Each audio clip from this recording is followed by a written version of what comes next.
I'm Austin. This is the Solana podcast. Today we're talking with Amir Haleem, the founder of the Helium network and CEO of Nova Labs. Helium, since its beginning, has operated its own layer 1 blockchain, but in a process set forward several months ago and which has sort of come to a community governance vote in HIP 70, the network is actually proposing switching from operating its own layer 1 to operating on another layer 1. In the details of HIP 70, the core developers and core contributors are recommending a move to the Solana blockchain as the new home for the Helium network.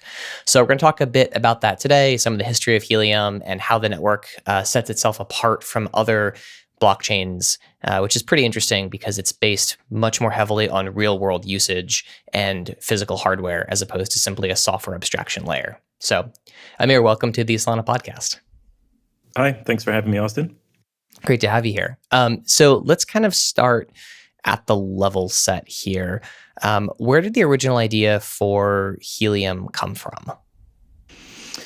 So Helium has been around as a company for a little while, and we always intended to try and build really a sensor network. That was the original intention, right? It's like if you wanted to build a big, broad wireless network designed for sensors, how would you do it, right? Like it felt clear to us that cellular wasn't going to be the right solution for things like tracking devices and environmental monitors and things like that. And so we set about trying to build kind of like, people have called it an overlay network. I like to think of it as more like an alternative network to cellular for small things, right? Like that's kind of the easiest way to think about it. Bluetooth wouldn't really work for this. Wi-Fi wouldn't work for it. So we always had the intention of like, how do we build something very specifically for these kinds of devices? We had a bunch of friends at the time building startups that needed that kind of connectivity. That was really the thrust of why we did any of this. And we took a bunch of different turns and iterations of trying to do it in, I don't know what you would describe it as, the Web 2 way, perhaps, right? Where we would spend a bunch of money and we would build the network ourselves.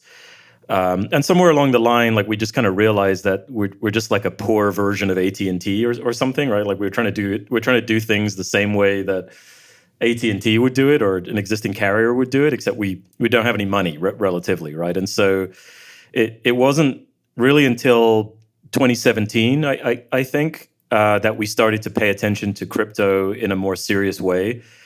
Like, embarrassingly, like I had just kind of ignored Bitcoin and Ethereum completely up until that time. Like blockchain just kind of seemed like a buzzword that didn't make a lot of sense to me. I read the like Mastering Bitcoin book and my mind was kind of blown. And then I, read the Filecoin white paper. I think was the first time that we had seen kind of a proof of work model that like applied to a real thing. It wasn't just hashing and it wasn't, just some kind of arbitrary use of compute power. It was actually like in Filecoin's case, if I can prove that I'm making file storage space available, then I'll get rewarded for that. And so that was a big thrust for us to like think about doing things in a different way. It was like, okay, here's a model for how you might build a wireless network based on a crypto economic model, and do it in a completely different, kind of throw the traditional model on its head or turn it on its head. And that was really the start. We started building in 2017, 2018, and launched in 2019. Went from being very small with 150, deployed devices to close to 1 million now after only 3 years. So a lot happened in that 3 years, but that's kind of roughly the story of how we got to where we want to be. Yeah. So one of the things I really love about that story is it really tracks with, on a much larger level, my own journey into blockchain, which is that the utility reason was the reason that I actually first got into the space, which was I was working for a company and they thought the only way they could solve the problem was to build something on blockchain. And it, seems very similar to sort of the way you guys examined a lot of different solutions and decided that community ownership model is best expressed through blockchain. So I think that's a really kind of interesting story. And one of the pieces I really like, I just find funny is I actually joined the Helium community far before I joined the Solana community. I got targeted with one of your ads back in the early days and actually bought a few hotspots. And I think I got in the Discord and argued with Mark for a while about how this thing didn't make any sense and how it didn't shouldn't exist or whatever. And there was no liquid token. And then really got kind of, as much as you can get red pilled by a telco project, really brought into the idea that this is really something that has a real interesting application in the real world out of it. Yeah, I remember you in the community in the early days. I mean, it was difficult at the start, right? Like especially as a US based company, like you've got to be so careful from a regulatory point of view, right? And so I think some of the things that you kind of wanted to say you couldn't say, and so trying to explain what this was, I think, was a little bit of a challenge, right? It's like buy this box and stick it in your window and earn this token, and that was kind of where we stopped, right? Like we didn't say anything more about what happens with the token after that, or what you could do with it, and whether there would ever be a market for it. And we've been very careful to kind of stay away from all of that. But yeah, it grew like wildfire at some point. Like I remember at the start, it was very, very difficult to sell hotspots for like $500, and we were running a lot of ads, the ones that targeted you. We were giving away like pies and like doing promos for like Valentine's Day, just had like whatever scheme you could come up with to like try and get these things out the door. We were doing it. And then at some point it just got its own momentum. And I remember it took off from like 20 or 30,000 hotspots to like hundreds of thousands in what felt like no time. It's funny. I remember the pie. I couldn't remember, but I remember I was like, oh yeah, like you guys mailed me a pecan pie, I think, because I bought one around Thanksgiving. Yeah, that sounds. We had pies, we had cookies, just like literally anything we could think of that would like motivate people to buy the box was what we were doing at the start. And yeah, and then you had COVID, supply shortage stuff happened, and it went from like we're trying to give these things away to like the demand for them was insane, and they were selling on eBay for like 10 grand on in the used market. So yeah, definitely been crazy to watch, and a hell of a journey. Yeah. So one of the things that I've always found fascinating about Helium is that both the growth model and the economic model are very different than any other blockchain out there. The primary function of a network like Bitcoin or Ethereum or Solana is to be a software platform and to run. Well, Bitcoin's not a smart software platform in the same way, but Bitcoin has a scarce amount of supply. Ethereum and Solana are smart contract platforms that are designed for other people to build applications and services on top of. Apart from the fact that the Helium blockchain, we'll get into a lot of the limitations of the existing L1 right now, but the modeling is very different than what you'd see in any other network, because you are both rewarded for providing availability and then also of a specific geographic coverage range and proving that you can provide service within that range, and then also passing data through it. And this is one of the things that it took me a while to like wrap my head around, is like the real value here is on how do you reward the network infrastructure for simply existing, and then creating an economic system to meter expenditures on pretty much anything that can be modeled economically as a flow system. Yeah, no, I think that was the learning really from looking at something like Filecoin, right? Like they had figured the same thing out, right? Which was that if we can bootstrap the network by rewarding people for making file storage space available, then you can start the flywheel that way, right? Because you've always got the same. I mean, arguably Bitcoin works this way, right? Like they are delivering block rewards to miners for mining blocks, absent, regardless of whether there are any transactions or like meaningful fees inside those blocks. And it's the same kind of flywheel there in the sense, right? Like you have to sort of create the network first before it can be taken advantage of. And in the case of a wireless network, that's particularly challenging, right? Because there's some point that there's sort of like a threshold that you have to cross before someone really takes the network seriously. And by someone, I mean like a user of the network, right? Like a UPS or something that's looking to build like a logistics solution. can't really consider doing it on a network like Helium until Helium is large enough and the coverage is ubiquitous enough that it works in most places, right? And so you've really got a very, very like difficult ramp at the start, and that's where I think this economic model has been the most powerful, right? Is that we really the biggest innovation I think we came up with was proof of coverage, where we devised this scheme where, hotspots, which are the equivalent of miniature like cell towers, basically, would transmit encrypted packets over the air, and other hotspots would receive them. And that was kind of the proof, right? Like, are you where you say you are? Like, are you signing things with the right private key?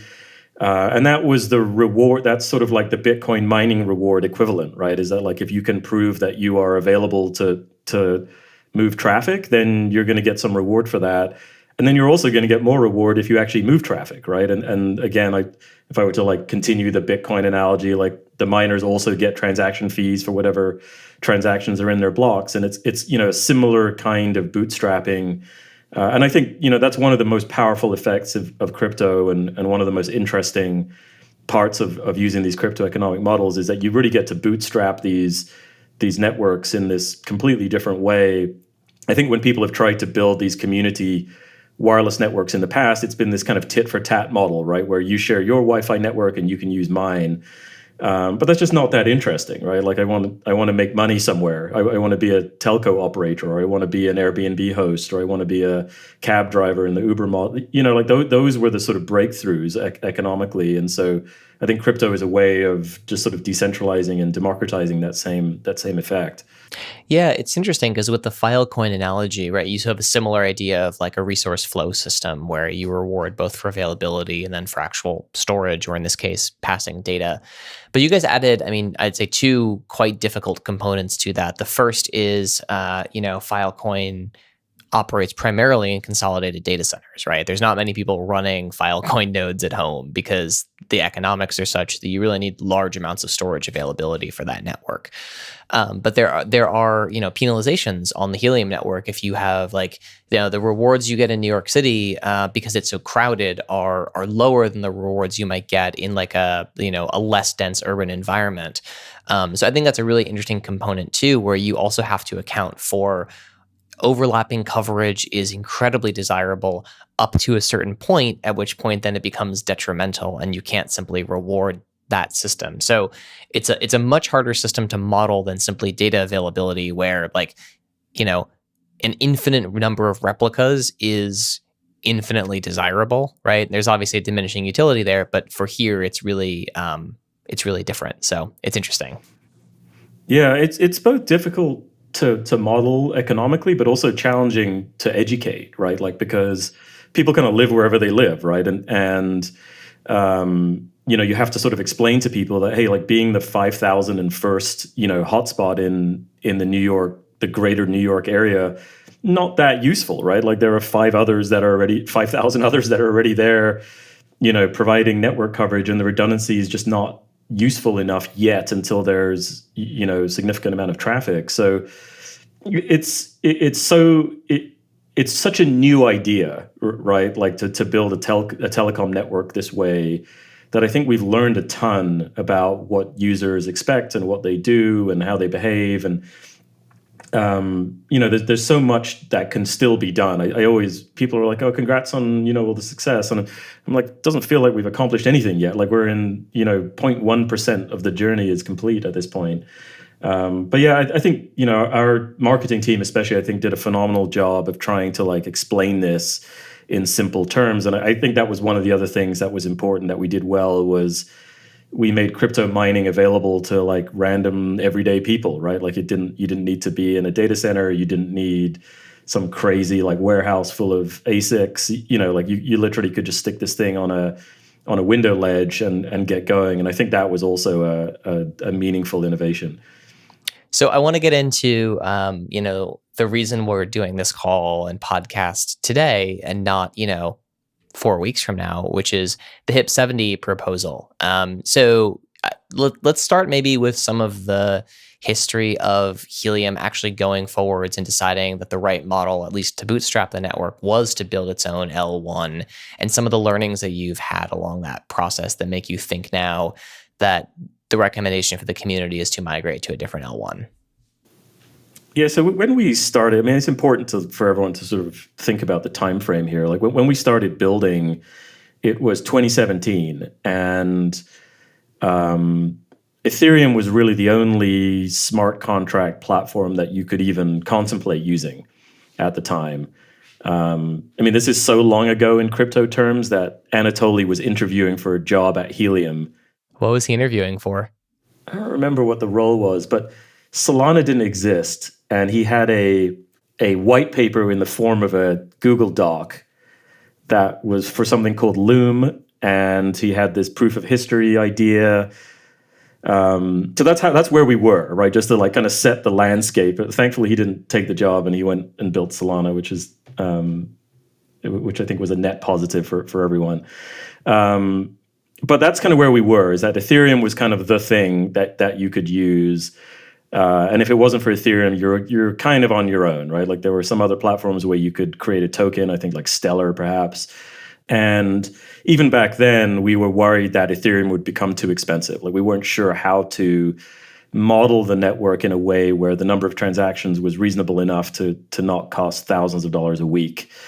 And so given that circumstance, we had a bunch of distributed systems guys on the team.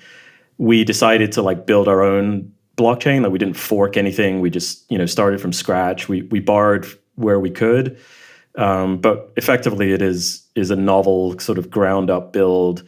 And I think for the most part, it sort of did the job that it needed to do. Like we designed a system that was like maximally decentralized, I would say, right? Like whether there weren't even validators, like the whole network was running on these hotspots, which were Raspberry Pi powered devices. So literally you had like the whole network was being validated by there's like hundreds of thousands of like Raspberry Pis, which is in hindsight really cool, but also incredibly insane to pull off. And so, the network has grown so much. We've learned so much about the decisions that we made. We've realized, I think, a lot of the challenges of like being on your own island, right? Like you don't have any of the interoperability with some of the amazing projects that you see on like Solana, for example. Things like wallet support is harder, like trying to get Ledger to like adopt you, and like all of those things which are kind of like table stakes for crypto at this point. Exchange listings, DeFi stuff, NFT marketplaces, we don't have any of that stuff because we're like on an island and we're also trying to build wireless networks. And so we don't have time to do it all, right? And so I've come to think of like blockchains as almost like the database or like cloud infrastructure layer of like Web 2, where you would be insane to like try and build your own SQL database or to try and bootstrap your own data center when you could just use AWS for nearly all applications. Like there's some cases where that's not true, but for the vast majority, like that is true. And so now that we're in this sort of new era of infrastructure, and you've got things like Solana, it no longer really makes any sense to like try and maintain your own L1, given that like our mission objective is to build wireless networks, right? And that's, I think, just like the simplest way, without getting into like a ton of technical detail, like that's the simplest way of thinking about it, is that there's a bunch of stuff that's very novel and unique about Helium, and none of it is to do with moving tokens around and like validating blocks, right? And so if you can outsource that work, you should. And I don't think we could in 2017, but we certainly can now. And I definitely think Solana is the best place to be doing that work. Yeah. And I mean, Helium network, to its credit, like there are very few networks that could do something like run proof of coverage on chain, right? There's sort of this like strained analogy that you could say to like, to go way back in the day, like Spark and Sun Microsystems versus like an x86 architecture, right? Like the thing that Helium is good at doing, it's incredibly good at doing and faster than really any other network could deliver that one specific thing. But as you're saying, like the Helium network, it lacks any sort of smart contract support at this point, which is the foundation of really all the growth that we've seen in every other network. There's really only one network that exists. There's two networks that anyone cares about that exist that don't have smart contracts. They're Bitcoin and they're Helium right now. So I think that's a pretty interesting kind of place to look at being in at this point. Yeah, and it was a very calculated decision at the time. Like we knew the danger of having a smart contract environment, or especially something that was Turing complete, and the sort of like surface area of potential vulnerabilities was so large. And again, like we're trying to build a wireless network. Like we're building hardware, we're building apps, we're building like block explorers, like we're building firmware. It's like it's already a massive endeavor that could reasonably be 3 or 4 different companies worth of work. And so to add like, a smart contract platform and then try and like get integrations across like all of the different things, it's just too much. Like people don't scale that way, right? Like you need focus. And I think a big part of the drive for HIP 70 is just for our team, but really the whole community, to get focused on what really matters, which are things like proof of coverage and data transfer and usage of the network and stuff like that. And really, again, not on like block validation or transaction validation and stuff like that, which is, again, just like you kind of need it, but it's not differentiated on Helium anymore. Looking specifically at why the move is required, right, at this point, right? So some of the things you've talked about before, that sort of the network is at a place where it's hard for it to keep up with itself in some of those operations. But then as you look at expanding into a network that does have smart contracts on it, that can do more of these kind of features, what are sort of the benefits, the trade-offs? Like how is that process internally to come to a place where the consensus from a lot of the core developers, both at the Helium Foundation and at Nova, was like, it's time to do this thing now? So a big part of like what HIP 70 tries to do is also like re-architect the way the network works, right? So as you kind of mentioned, everything is on chain today, and that has a lot of challenges in terms of how you scale it. You've got a million hotspots like beaconing and transactions that have to be validated all the time, and the validation or the verification of those is reasonably complicated work from a computational point of view. So regardless of any move to a different network or a different L1, we had arrived at the conclusion that moving as much of this off-chain as we could was probably the right thing to do for now. So we could get the performance up, we could spend less time kind of firefighting the problems and really spend more time on like improving things, because there's a whole bunch of improvements and changes that we always wanted to make, but just had never really had the time to get through because of all the firefighting that we were doing. So that's kind of one component of it, is thinking about like proof of coverage and data transfer as being these kind of like off-chain oracles as we're describing them. And so once you've kind of arrived at that design decision, you're left with like, okay, well, what is it that the L1 does, right? And it really is just about moving tokens around, right? It's like the oracles will tell the L1 like, hey, you know, these 7 hotspots beaconed and these 25 hotspots witnessed, you need to pay out HNT to these owners. And at that point, it's like, why would you maintain your own L1 just to do that, right? Because you don't gain any of the upside of being part of a bigger community like Solana. And those upsides are things like, you know, decentralized exchanges and this DeFi ecosystem and NFT marketplaces and exchange support and wallet support and, you know, like all those things that you don't have. And you're still spending like a massive amount of engineering cycles, like maintaining your own L1, when really all the L1 does is move tokens from one place to another. So really the fundamental design decision is like moving stuff off chain. And once you've done that, it's like, okay, well, why would you keep running an L1 if all it does is move tokens around? You should be on a platform where you get the benefit of like being part of this bigger ecosystem. And one of the other things I'm most excited about that we haven't talked about that much or doesn't get talked about that much in the community is the ability for like other developers to contribute in a more meaningful way, right? Like we wrote our L1 in Erlang, which is a, you know, powerful but somewhat unique and quirky programming language. WhatsApp is probably the biggest user of it that other people would have heard of. But in general, it's kind of, you know, it's harder to find engineers that are Erlang people. And it's harder for the community to contribute meaningfully as a result versus using something like Rust or being familiar with Anchor and other things on Solana universe. Like that will open the playing field significantly and allow more and more people to contribute and not be quite as dependent on the core team, to do everything. So super excited about that part of things. Yeah. So let's cut to the chase a little bit on this. Why Solana? Why was the recommendation out of all of the different scaling solutions out there, and all the different blockchains that this could have been the recommendation of? What about Solana felt like the right thing to recommend to the community here?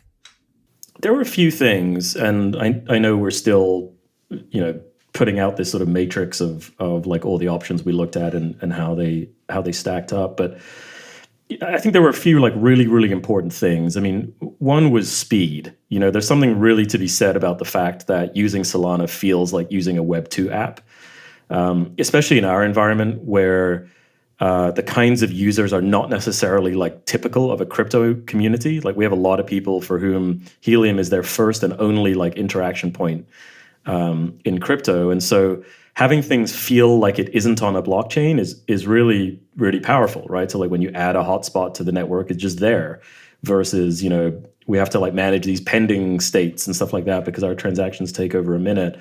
So speed is definitely one factor, especially when you start to think about the fact that you're kind of sharing this with a lot of other applications. The choice of programming language was also quite important to us. So the fact that like Rust is kind of the environment of choice in the Solana at the smart contract level, I think was really, really important, both because we have a lot of like understanding of Rust internally, but it's an extremely popular language with like a big developer community on the Solana side as well. So I think attracting like developers and sort of further decentralizing core development is important, and a popular programming language is a big part of that.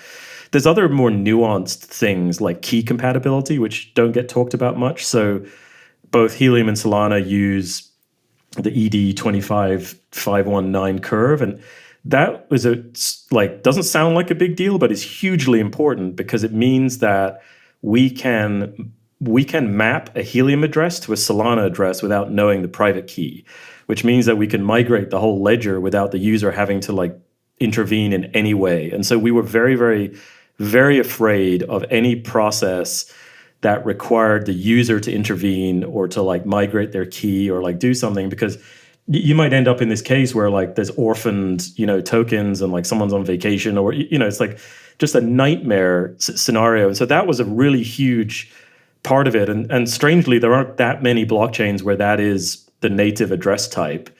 So that was a big part of it. The fact that, the Solana team is very focused on mobile was also a very big part of it.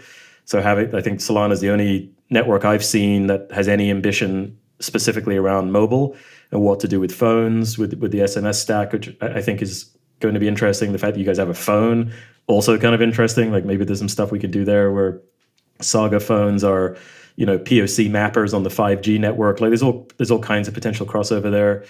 So stuff like that. The fact that we know the team well, I think matters, whether that's fair or not. But the fact that we can access senior people, whenever we might need them, I think is a consideration. So in general, like I think Solana has probably the biggest and most active developer ecosystem and the best support of, the best wallets. And just, there's just a whole range of stuff that sort of fits in that mold that I think matters a great deal. But fundamentally, it's about, speed.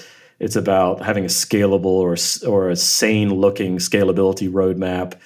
And I think those are what matter. And I think for the Helium folks, it's important to also just be aware that we are only sort of relying on the L1 for the token movement part, like all the proof of coverage and all the data transfer is kind of off-chain. And so the choice of L1, it sort of matters a little bit less in that context, right? Like you're not trying to do so much on chain anymore.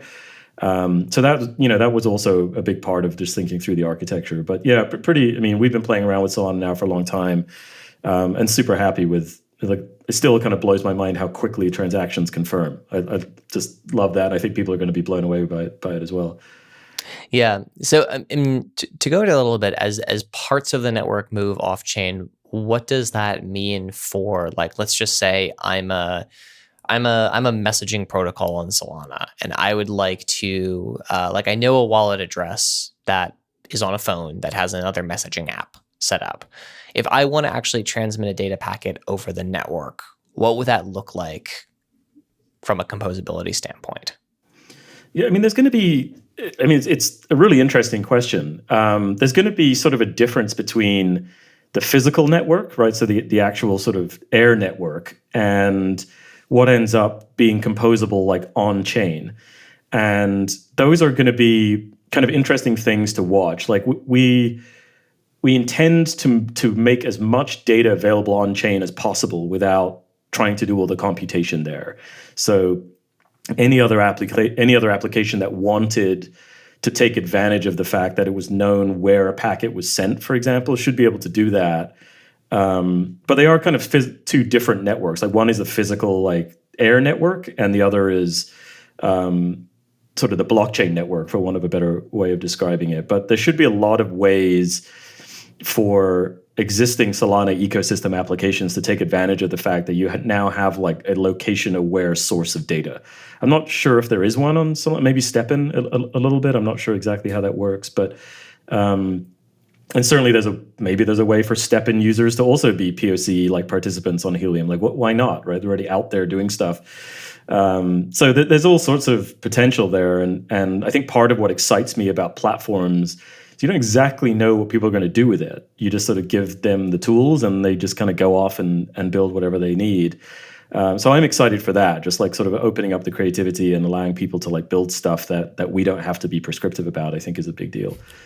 Yeah, it's funny you talk about it that way. That's one of like the guiding principles of how the foundation approaches some of this development as well, which is that like the role of the foundation is to create and invest in base level infrastructure that makes it possible for anyone to build anything on top of the network. And so like this is kind of exactly what you're talking about, where it's like if the base layer isn't actually what's integral to Helium's success, if it's the network effect, if it's the ability to, have high availability and meet the uptime requirements of like major clients and users and that sort of thing, then like, why would you focus on that base layer? And, from the foundation's perspective, if we're focused on the base layer, why would we build the application layer? And so it's a nice, there's that old sort of saying about like, if it doesn't make your beer better, have someone else do it. I think this comes from like Anheuser-Busch back in the day, right? Where it's like they outsourced everything except making the beer.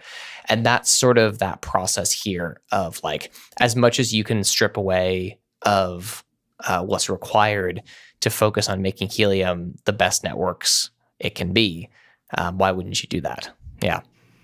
Yeah, I think that's exactly the way that I've been thinking about it for a while now, which is you've got a whole team there and a whole ecosystem that is just focused on making the best possible, L1, basically, right? Like, so the whole mission objective.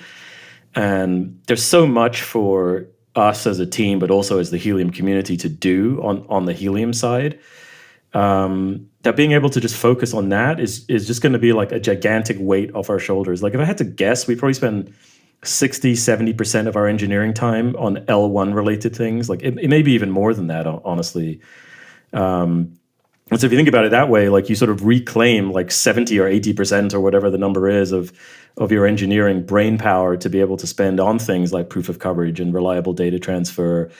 And then, from a customer-centric point of view, the network gets more stable that way, right? Like we're able to spend more resources on like making the network useful and usable, and less on, block production, basically, right? Which is a very, very hard problem to do well and to do at scale. So I'm thrilled by the notion of being able to just focus on wireless networks, because that's really what we're here for. And there's so much good stuff coming that I wish I could talk about today, but give me another 6 days or whatever, and we'll be able to talk about it.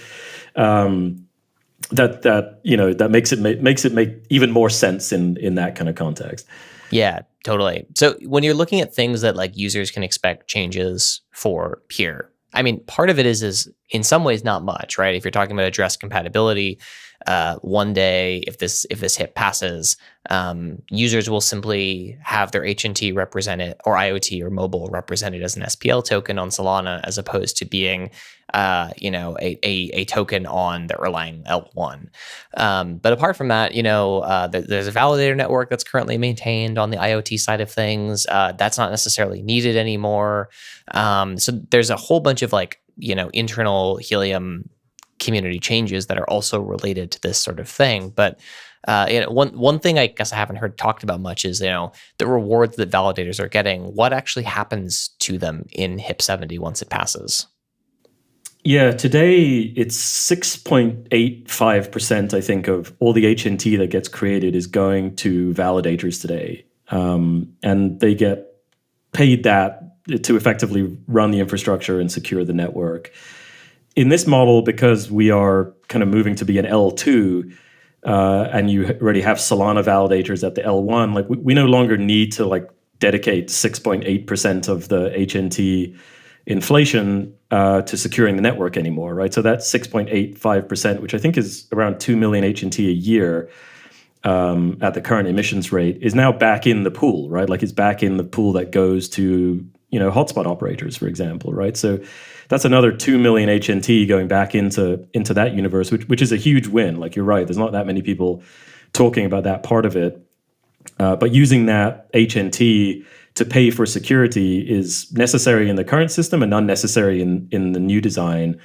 So that's a big win to be able to get that HNT back into the hands of the people building the network, arguably.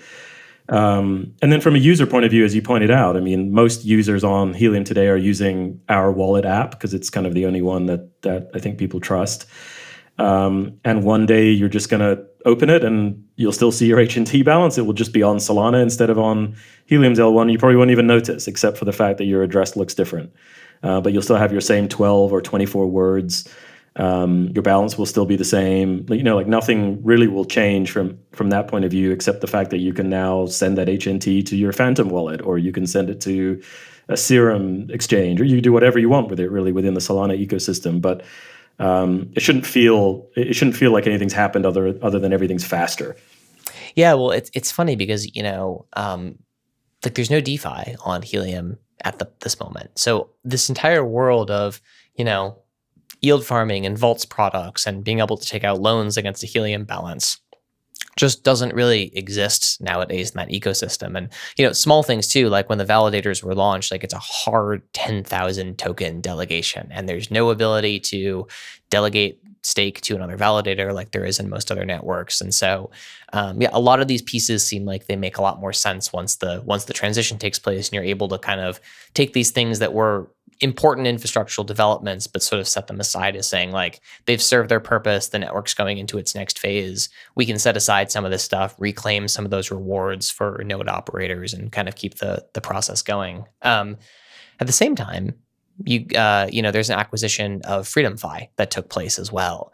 Was this sort of part of the calculus about if we're transitioning L1s, we can free up engineering time to work on stuff that maybe isn't quite as well supported in the world, like hardware?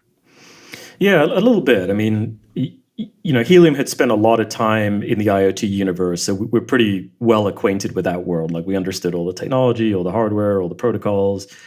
We'd experimented with it all over the years, and so we understood the universe of IoT, I think, intimately. On the cellular side, even when we wrote the white paper back in 2017 or 2018, we had in there that we want to explore using this same set of tactics basically for other wireless networks, right? Whether they be cellular or Wi-Fi or whatever they may be.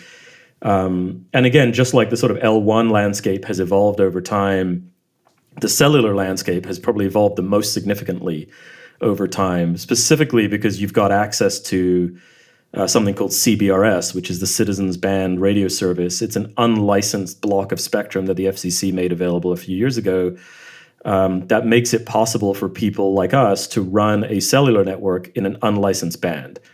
And usually that's a huge moat, right? You've got to spend, $100 billion buying spectrum or whatever before you can run a cell network. But now there's a pretty decent chunk of spectrum that you can use to do that. And arguably as importantly, like all the major handset vendors support CBRS, right? So if you have an iPhone newer than an iPhone 11, or you have a Galaxy S20 above or a Pixel 5 or above, your handset already works in this citizens band radio service like block of spectrum. You don't have to do anything. So those were two like huge developments. And then, as a result of that, there's a bunch of open source protocol stacks that you can now use without having to build them yourself, like Magma. And so those were developments that, just like kind of the L1 landscape, had shifted like dramatically, like since we started building Helium. And we had been so busy building Helium that we just, quite frankly, hadn't had time to learn what we needed to learn about how to do this in a cellular domain. And so we started talking to the FreedomFi team a couple of years ago. They found us, I think, really because they were building private LTE networks, but had bigger ambitions, right? They wanted to figure out how to build bigger than private LTE networks. And so that, it felt like it made sense. They had deep expertise in doing this. They had spent the last 2 or 3 years understanding CBRS, understanding cellular, understanding what it took to like negotiate deals with carriers, to operate networks in different environments. Like, they've done a lot in their time. And we kind of understood how to do the other part of it, which was motivate the economic build out of a network. So it kind of made sense that way. And but yeah, I think part of it is being able to focus now on the network side and not so much on the blockchain side. I think it's kind of like a superpower for us, basically, right? Like we can shed ourselves of a lot of attention. I mean, even when you add people, like, your attention is still dragged away when, there's firefighting and there's problems and there's things that you want to change. So it's not like you just add more people and the problem goes away. Like those people also get distracted by, L1 related things. And so I think being able to focus on what we do is going to be a huge win. And FreedomFi is a huge part of that because they bring with them this expertise set that we just didn't have internally, and quite frankly, just didn't have time to learn. Yeah, it's fascinating to think about that perspective too. About like if you think of like Rakuten in Japan, like they're now a fully software defined cell phone network that's using ORAN and not relying on single vendor lock in, and you kind of extrapolate that forwards, and part of the success of, I think, the Helium IoT network was you could take a Helium brain and plug it into an existing LoRaWAN gateway system, and suddenly, all these devices would light up and be able to talk to the network and kind of stay online. And you can see kind of a future where, the 5G and cell phone carrier network has that same kind of multiplication effect behind it. But I would say that's a topic we can dive into on another day. But as we look at like HIP 70, if this thing passes, which, the vote at this point is, I think, about 81% in favor. So pretty strong support at this point in the process, which is, midday Wednesday.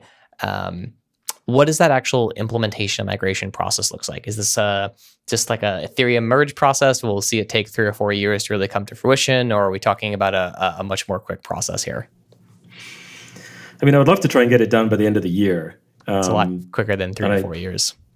Yeah, I know everyone listening is probably like, there's no chance of that. But I think there is a chance of it. I mean, we've been already spending quite a lot of time on the Oracle side of the problem, which I think is the most complicated part of the equation, which is, moving proof of coverage and data transfer accounting off chain, so sort of like untangling it from the L1. To me, that's by far the hardest part of the problem. And as I kind of mentioned, we were heading down that path anyway. So a decent amount of work has already gone in there. So that makes me optimistic that there's a chance to hit that. The Solana side of it, there's still a bunch of work to do there. So there's now 3 tokens in the Helium ecosystem. There's HNT, IoT, and mobile. And so there's some work around, like how those are emitted, and, you need to be able to redeem IoT and mobile for HNT whenever you want. So there's certainly work to do on the Solana side as well. But it doesn't feel out of the question to me that there's at least working version of this by the end of the year. And then there's some migration details to, figure out, but we've already got a pretty good head start on that. Like I think on a testnet somewhere, we have the entire ledger exported and imported as an SPL. So, that, like I said, that was a hugely important part of the problem for us, was like, how do we make this like seamless to the user? And I think we've successfully been able to prove that to ourselves. There's also going to be an airdrop of Sol tokens to all the HNT holders, so that they can cover, roughly 100 transactions worth of transactions. Because that was another concern coming out of the community, is that, hey, we need this, like, even though it's a fractional amount of Sol, people now have to like buy Sol or acquire it. And a lot of our users are not crypto literate in any way. So making that easy for people, I think is super important. So now they don't really have to think about it. And I expect once we sort of introduce them to the Solana world, they're going to have a field day and start playing around with all kinds of other stuff. But yeah, that's kind of where we're focused, is like, how do we make this as seamless as possible, and make it such that, an existing Helium user is just thrilled by the time it's done, basically, right? Like POC works better, data transfer works better, transactions are faster, and they have more stuff to do with their HNT. Yeah, I mean, I think for Helium users who are listening to this, one transaction on Solana is $0.00025 to send on the network. So, if you're getting 100 transactions worth, unfortunately, it's not exactly a down payment, but it's definitely enough to do a lot of transfers on the network and experience some of the the fun things you can do in both Solana DeFi as well as just interacting with the ecosystem in general. Well, Amir, thank you for coming on the Solana podcast. Yeah, thanks for having me. Look forward to hopefully being back sometime soon. Yeah, we'll have to have you out to Breakpoint as well, to talk a little bit more about this. Yeah, I would love to.